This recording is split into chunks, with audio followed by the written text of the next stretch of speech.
अच्छा चलो, गुडविल के आज हमने फर्स्ट मेथड करा था एवरेज प्रॉफिट मेथड।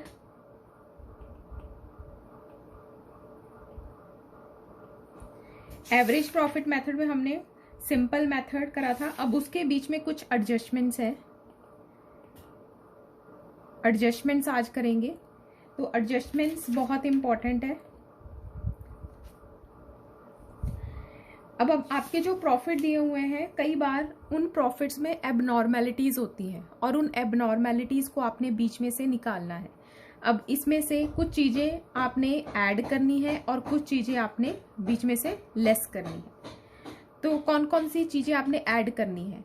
अगर प्रॉफिट में एबनॉर्मल लॉस माइनस हुआ है तो आपने उसको प्लस कर देना है। अब एबनॉर्मल लॉस कौन सा होता है? लॉस बाय फायर, थेफ्ट, ये एबनॉर्मल लॉस है। तो आपने जब P&L बनाया होएगा वहां से लॉस माइनस करा होएगा, लेकिन क्योंकि एबनॉर्मेलिटी है, कभी कभार होता है, तो इससे हमारे जो प्रॉफिट है वो इफेक्ट होते हैं। तो इसलिए हम एबनॉर्मेलिटी को यहां से निकाल देंगे। तो यहां पर हमने माइनस करा था, तो निकालने के लिए आप उसको प्लस कर दोगे। तो abnormal loss, loss by fire, theft, आप इसको एड बैक करोगे। ऐसे ही अगर कोई एबनॉर्मल गेन हुआ था आपको, तो एबनॉर्मल गेन आपने P&L में प्लस करा होएगा, तो जिससे आपका प्रॉफिट बढ़ गया होएगा। जैसे कि profit on sale of fixed asset, या फिर इंश्योरेंस क्लेम, तो ये आपने लेस कर देना है, बीच में से निकाल देना है। और दूसरी तरफ अगर loss on sale of fixed asset है तो वो आपने माइनस करा होएगा, तो उसको आपने एड बैक कर देना है, loss on sale of fixed asset. ठीक है, तो लॉस हुआ तो जहां पर आपको लॉस दिखा, एबनॉर्मल लॉस, आपने प्लस कर देना है। और जहां पे गेन दिखा, एबनॉर्मल गेन या फिर प्रॉफिट, तो वो आपने माइनस कर देना है। ठीक है, दूसरा नेक्स्ट। उसके बाद है opening stock and closing stock की over valuation and under valuation. तो over valuation of opening stock की over valuation and closing stock की अंडर वैल्यूएशन, इसका मैं आपको समझाऊंगी। Under valuation of closing stock and दूसरी तरफ under valuation of opening stock and over valuation of closing stock. तो इसको याद रखने का क्या तरीका है? आपका क्लोजिंग स्टॉक P&L की क्रेडिट साइड पे होता है, ट्रेडिंग अकाउंट की, और ओपनिंग स्टॉक आपका डेबिट साइड पे होता है। अगर क्लोजिंग स्टॉक बड़ा होएगा तो आपका प्रॉफिट भी बड़ा होएगा, क्योंकि अगर इनकम बड़ी होएगी तो प्रॉफिट भी बड़ा होएगा। तो इसका डायरेक्ट रिलेशन है प्रॉफिट के साथ। अगर क्लोजिंग स्टॉक बड़ा होएगा तो प्रॉफिट भी बड़ा होएगा, तो आपने क्या करना है, इसको माइनस कर देना है। और दूसरी तरफ अगर क्लोजिंग स्टॉक कम हुआ होएगा, अंडर वैल्यूड होएगा, तो आपका प्रॉफिट भी अंडर वैल्यूड होएगा, तो आपने इसको बढ़ा देना है। ओपनिंग स्टॉक का उल्टा रिलेशन है प्रॉफिट के साथ। अगर ओपनिंग स्टॉक बड़ा होएगा तो क्लोजिंग आपका प्रॉफिट कम हुआ होएगा, प्रॉफिट कम हुआ तो आपने इसको बढ़ा देना है। और अगर ओपनिंग स्टॉक कम हुआ है तो प्रॉफिट बढ़ गया होएगा, तो आपने उसको कम कर देना है। तो ये इसको याद रखने के तरीके हैं। ठीक है, तो एरोज के इसे याद रख लेना। इसका एरो डायरेक्ट एरो है, ठीक है, क्लोजिंग स्टॉक एंड प्रॉफिट का।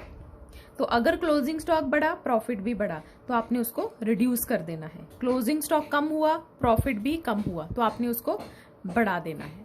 दूसरी तरफ ओपनिंग स्टॉक का उल्टा रिलेशन है प्रॉफिट के साथ। अगर ये बड़ा होएगा तो प्रॉफिट कम हो गया होएगा, तो आपने इसको बढ़ा देना है प्रॉफिट को।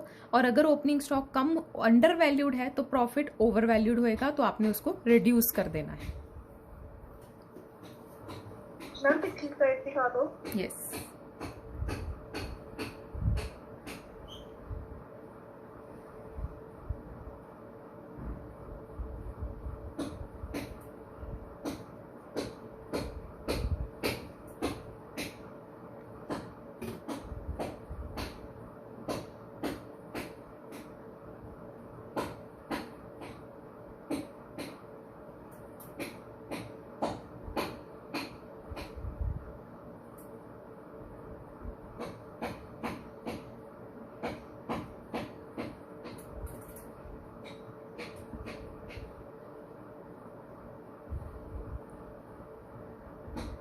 मैम अंडर वैल्यूएशन और ओवर वैल्यूएशन मतलब क्या होगा? अंडर वैल्यूएशन मतलब कम डला हुआ है, स्टॉक कम डला हुआ है। ओवर वैल्यूएशन मतलब कोई चीज ज्यादा डली हुई है। अंडर वैल्यूएशन मतलब अंडर वैल्यूड है, कम डला हुआ है, आपके स्टॉक की वैल्यूएशन कम करी है, थोड़ा डाला है। ओवर वैल्यूएशन मतलब ज्यादा वैल्यू डाली हुई है। ओवर मतलब जितनी कीमत है उससे ज्यादा डाली हुई है, तो उससे आपका प्रॉफिट इफेक्ट होता है। तो हम क्योंकि यहाँ पे प्रॉफिट को ही एडजस्ट करते हैं, उनका ही एवरेज प्रॉफिट निकालते हैं, तो इसलिए हमें ये सारी चीजें उसको प्रॉफिट में से ठीक करनी होती है। तो प्रॉफिट को आपको एडजस्ट करना पड़ता है, ठीक है। इसके अलावा कैपिटल एक्सपेंडिचर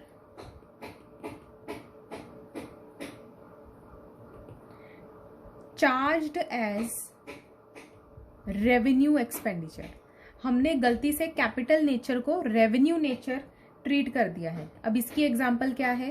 कैपिटल एक्सपेंडिचर कौन सा होता है? जैसे आपने फिक्स्ड एसेट खरीदी, फिक्स्ड एसेट परचेज करी, लेकिन गलती से उसको P&L में डाल दिया, प्रॉफिट एंड लॉस अकाउंट में, ठीक है। तो दिस इज वेरी इंपॉर्टेंट। ये जब मैं एग्जांपल कराऊंगी तब ज्यादा क्लियर होएगा, लेकिन यहाँ पर सिर्फ आपने लिख लेना है, ठीक है।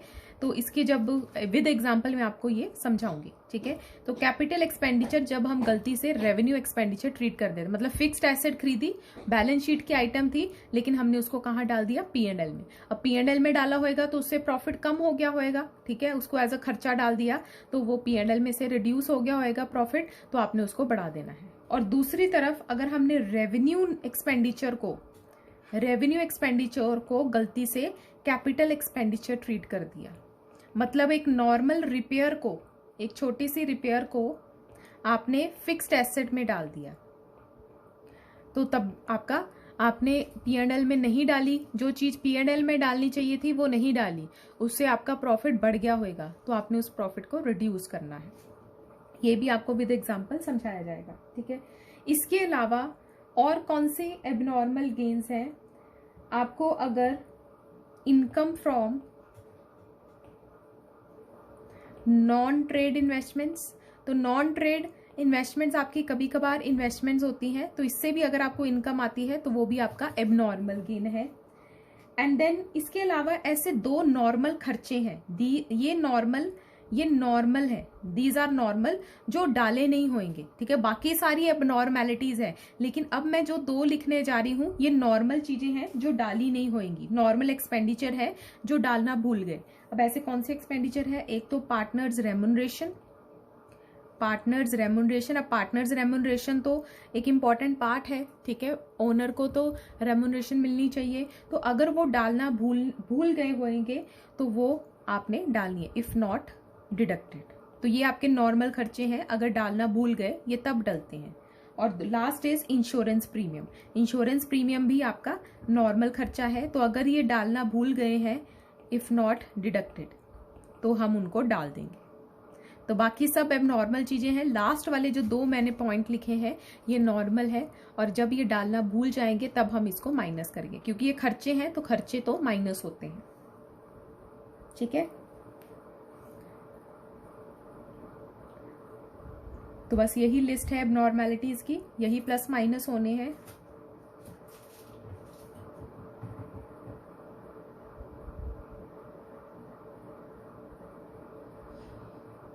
नोट हो गया?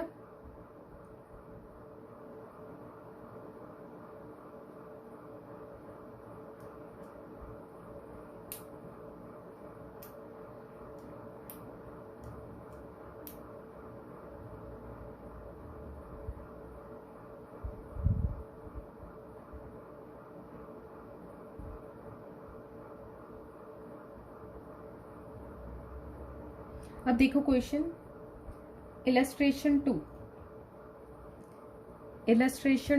3.7 पेज पे। Hari and Krishan were partners sharing profit and losses in 2:1. They admit Shyam as a partner for 1/5 share. For this purpose, goodwill of firm was to be valued on the basis of 3-year purchase of last 4-year average profit. Profit for last 5 year were, तो आपने पहले profits लिख लेने हैं 13-14, 14-15, 15-16, 16, 17, 17, 18, 50,000, 40,000, 75,000. अब यहाँ पे loss है, नेगेटिव है 50,000. और फिर लिखा है calculate the goodwill after adjusting the following. Profit of 14, 15. कहता है ये जो 14, 15 का प्रॉफिट है इसमें abnormal loss after charging 10,000 for abnormal loss है. तो एबनॉर्मल लॉस को आपने क्या करना है, प्लस या माइनस. एबनॉर्मल लॉस को प्लस या माइनस, प्लस. तो यहां पर हम प्लस एबनॉर्मल लॉस कर देंगे. तो जिस साल की एडजस्टमेंट है उसी साल में आपने एडजस्ट करना है. स्टार्टिंग में आपको याद नहीं होएगा तो आप सामने अपने पेज रख सकते हो जहां पर एडजस्टमेंट्स है. 50,000 लॉस है, लॉस माइनस करा होएगा तो आपने प्लस कर देना है उसको. ठीक है, तो 50,000. अब आपका एडजस्टेड प्रॉफिट 50,000, 50,000, 75,000, नेगेटिव में 25,000, 50,000. अब आपका टोटल प्रॉफिट कितना आया, total profit is 50,000 plus 50,000 plus 75,000 minus 25,000 plus 50,000, 2 lakh divided by. अब एवरेज प्रॉफिट आपके 1, 2, 3, 4, 5 डिवाइडेड बाय 5. तो ये आपके आए 40,000. And goodwill number of years of purchase आपको दिया हुआ है 3 ईयर परचेज. तो इंटू 3, तो 40,000 इंटू 3 1,20,000. ठीक है, तो एबनॉर्मैलिटीज को आपको पहले एडजस्ट करना है प्रॉफिट में से, फिर आपने वो फॉर्मूला लगाना है जो हमने कल लगाया था. ठीक है,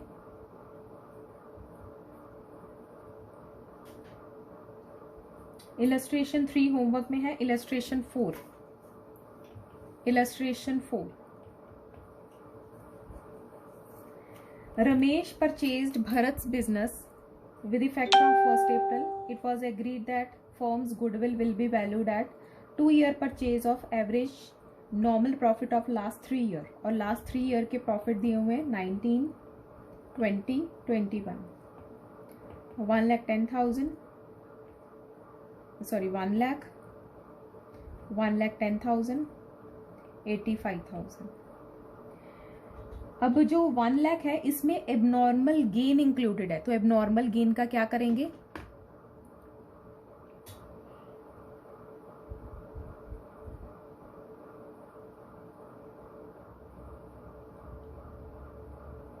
एबनॉर्मल गेन माइनस कर देंगे. ठीक है, abnormal loss plus gain minus. ठीक है, तो 10,000 माइनस हो जाएगा. देन 2020 में after charging abnormal loss, abnormal loss का क्या करेंगे, ऐड प्लस. तो एबनॉर्मल लॉस प्लस हो जाएगा. एंड देन लास्ट में non business income. Non business income again abnormal gain है. तो नॉन बिजनेस मतलब नॉन आपके बिजनेस की इनकम नहीं है, तो अगेन ये एबनॉर्मल गेन है, तो ये भी आपका माइनस हो जाएगा 5,000. तो अब आपके एडजस्टेड प्रॉफिट आए 1 lakh minus 10,000, 90,000, 1,30,000 and 80,000. And total profits आपके हैं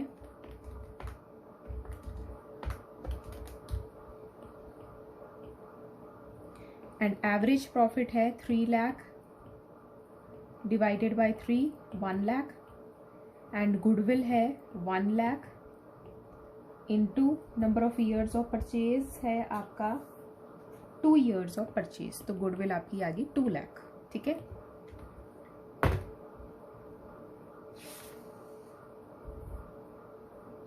उसके बाद इलस्ट्रेशन 5. इलस्ट्रेशन 5 आप करोगे, पहले ट्राई करो इलस्ट्रेशन 5.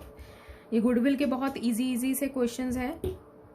ठीक है, एडजस्टमेंट्स के बाद आपका ये चैप्टर बहुत इजी हो जाता है और इसमें से 4-5 नंबर का आता ही आता है, तो इसलिए नंबर बहुत इजी है स्कोर करना इसमें. Number illustration 5.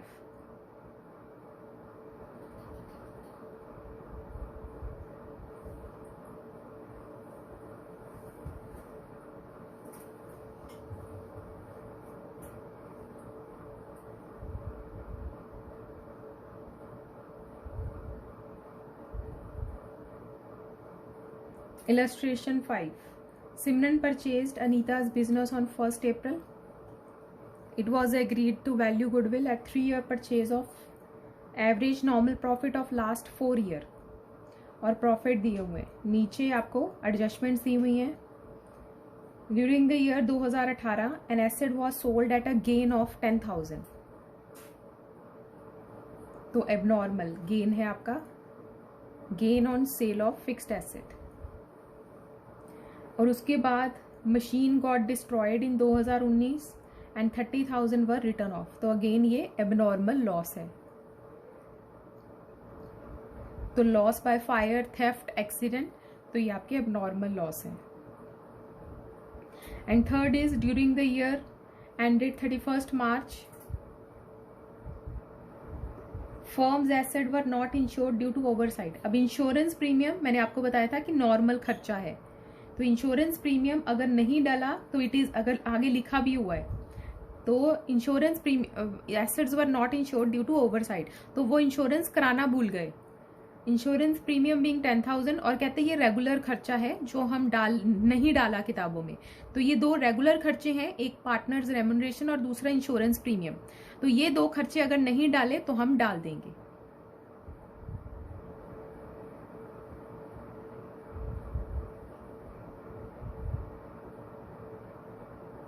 ठीक है, तो insurance premium and partners remuneration अगर नहीं डली तो हम डाल देंगे. तो माइनस करेंगे 10,000.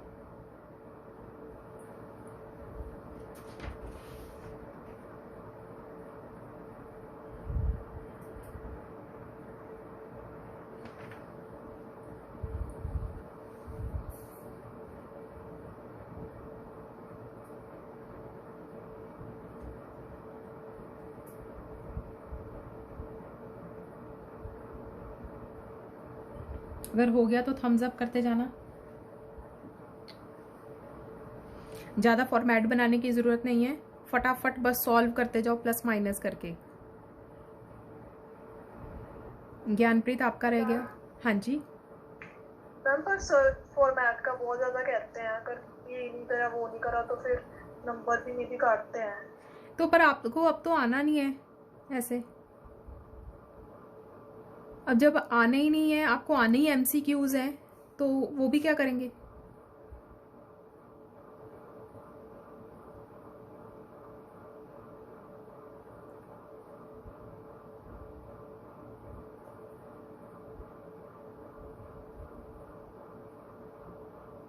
ठीक है, सबका हो गया. उसके बाद इलस्ट्रेशन 6. अभी जो आपको अगर सितंबर में पेपर भी अगर हुए आपके स्कूल के, उनको तब भी MCQs ही डालने पड़ेंगे, क्योंकि जो जैसा पैटर्न है वैसे ही उनको करना पड़ेगा. They can not force you to do this पूरा ना, आपकी प्रैक्टिस नहीं होएगी ऐसे. कैम्ब्रिज में हर स्कूल में ये अब MCQ फॉर्म में आ गए. इवन अगर स्कूल टेस्ट भी हो रहे हैं, स्कूल पेपर भी हो रहे हैं, उसमें भी. अच्छा, इलस्ट्रेशन 6 देखो. अब इसमें वो कैपिटल एंड रेवेन्यू नेचर वाला आ गया है, तो ये हम अच्छे से करेंगे. तो यहाँ पे Om, Shanti, Namo are partner sharing profit and losses equally. They agree to admit they for equal share. For this purpose goodwill is to be valued at 4 year purchase of average profit of last 5 year. और पिछले 5 सालों के profit दिए हुए हैं, 17, 18, 19, 20, 21.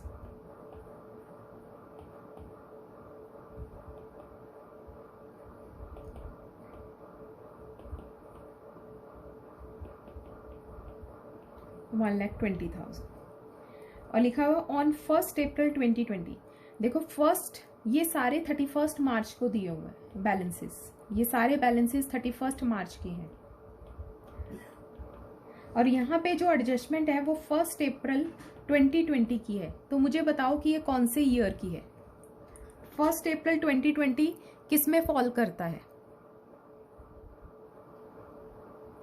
Last वाले में. Yes, वो लास्ट वाले में फॉल कर रहा है. ठीक है, क्योंकि यहाँ पर तो 31st March तक खत्म हो गया, तो 1st April अब अगले साल से शुरू होएगा, नेक्स्ट फाइनेंशियल ईयर शुरू होएगा. तो ये 1st April 2020 से 31st March 2021 की एडजस्टमेंट है. बस ये बहुत ध्यान रखना है कि कौन से ईयर में फॉल कर रहा है. ठीक है, तो यहाँ पर क्योंकि 31st March का सारा डेटा दिया हुआ है, तो 1 अप्रैल है और 1 अप्रैल 2020, तो बच्चे 2020 सोच के इस साल में एडजस्ट कर देते हैं, नहीं, ये 1 अप्रैल है, ये तो 31 मार्च खत्म हो गई, ठीक है, तो इससे अगला साल शुरू होएगा। तो ये लास्ट ईयर की एडजस्टमेंट है। और लास्ट ईयर में हुआ क्या है,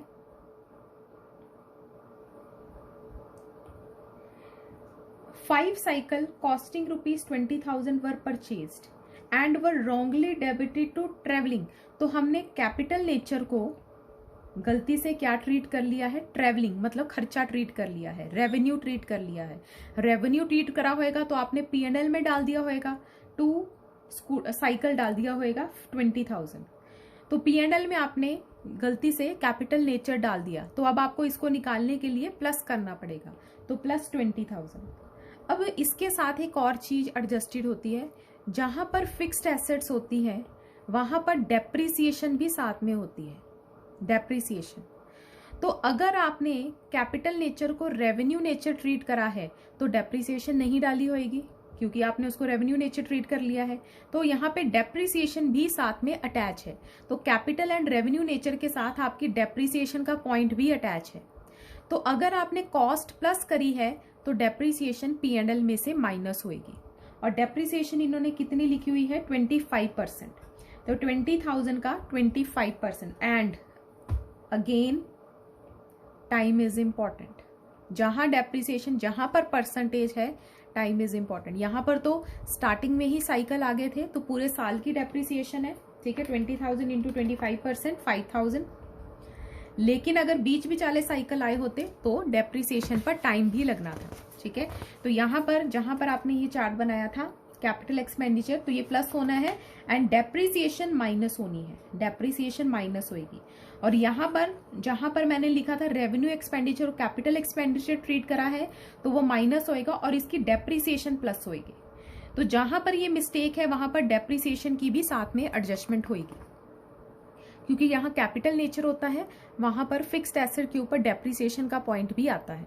तो डेप्रिसिएशन आपको साथ में दी होगी, किस एसेट के ऊपर कितनी है, तो अकॉर्डिंगली आपने उसकी भी ट्रीटमेंट करनी है। तो यहाँ पर अब आपके पास प्रॉफिट कितना आया, 30,000, 70,000, 1 लाख, 1,40,000। एंड लास्ट ईयर में आपका, अब ये तो नेगेटिव फिगर है, ये पॉजिटिव है, ये भी नेगेटिव है, तो हम नेगेटिव नेगेटिव को साथ में रखते हैं, -20,000।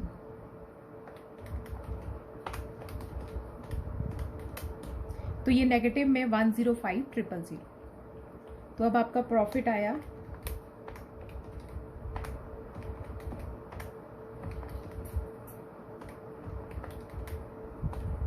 235,000, 235,000, ठीक है। और ये कितने साल का प्रॉफिट है, 5 सालों का, 47,000। एंड गुडविल आपकी आई 47,000 इंटू 4 ईयर परचेज, 188,000, ठीक है मैम। हाँ जी, मैम कॉस्ट उन्होंने एक्सपेंस माना है, मतलब उसका साइकिल का, और डेप्रिसिएशन भी एक्सपेंस है, तो एक को प्लस और एक को माइनस क्यों किया फिर, अगर दोनों एक्सपेंस है? डेप्रिसिएशन उन्होंने लगाई ही नहीं। अगर उन्होंने इसको खर्चा ट्रीट करा होगा तो फिर डेप्रिसिएशन P&L में डाली नहीं होगी। तो अगर हम अब उसको खर्चे को निकाल के डेप्रिसिएशन को P&L में लेके आ रहे हैं, तो इसलिए हमने जब खर्चे को निकाला कॉस्ट प्लस कर दी और डेप्रिसिएशन माइनस कर दी।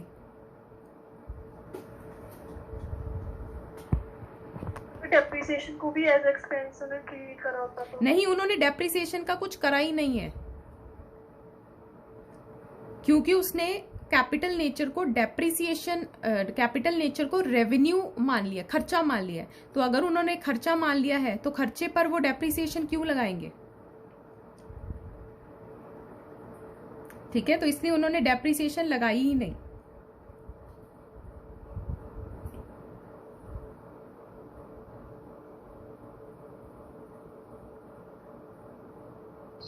मैम तो एक तरह से जो ये जैसे मान ले कि हम ये P&L में जो नेट प्रॉफिट्स है हमारे में, तो इसमें से हम वो ट्रैवलिंग एक्सपेंस माइनस कर रहे हैं ना। हाँ जी, ट्रैवलिंग मतलब एक्सपेंस निकाल को बाहर निकाल रहे हैं, यस, प्लस कर रहे हैं। और क्योंकि वो फिक्स्ड एसेट है तो उसकी डेप्रिसिएशन बीच में डाल रहे हैं, ठीक है, इसको निकाल रहे हैं और डेप्रिसिएशन को डाल रहे हैं। ठीक।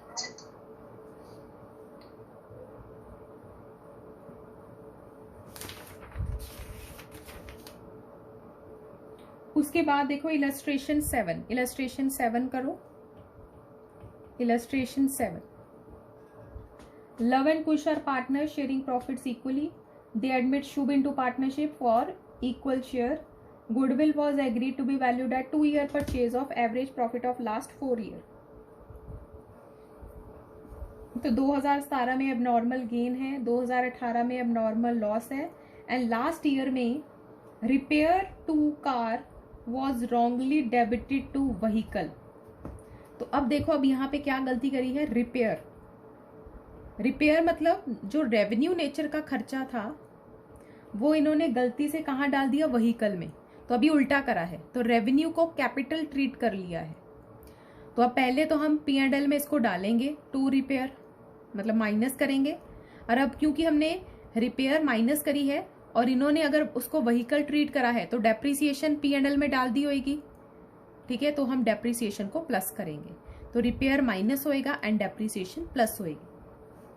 और यहाँ पे दूसरी बात, डेप्रिसिएशन उन्होंने लिखा है 12% स्ट्रेट लाइन मेथड है, 50,000 इंटू 12%, लेकिन साथ में डेट भी दी है कि 1 जून को ये हुआ है। तो 1 जून जहां पे दिया है, टाइम इज इम्पॉर्टेंट, तो आपने 1 जून से लेके 31 मार्च तक का टाइम काउंट करना है। तो जून, जुलाई, अगस्त, सितंबर, अक्टूबर, नवंबर, दिसंबर, जनवरी, फरवरी, मार्च, तो 10 मंथ्स की डेप्रिसिएशन लगेगी। तो time is important in case of depreciation, ठीक है। तो यहां पे रिपेयर माइनस होएगी एंड डेप्रिसिएशन प्लस।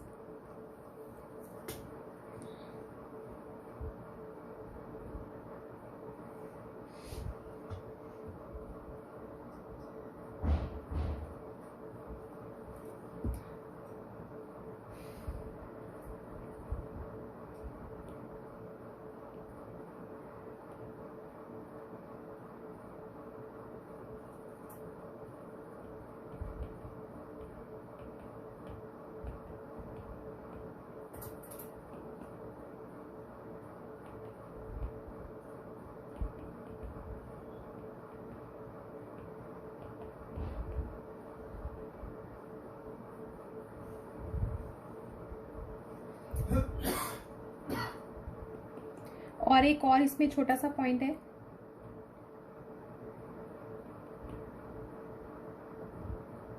यहाँ पे repair minus and depreciation plus. और एक छोटा पॉइंट क्या है, डेप्रिसिएशन सिर्फ 1 साल नहीं, उसके अगले साल को भी इफेक्ट करेगी। तो हमने अगर 2019 में एडजस्टमेंट करी और डेप्रिसिएशन डाली है तो डेप्रिसिएशन का इफेक्ट अगले साल भी आएगा।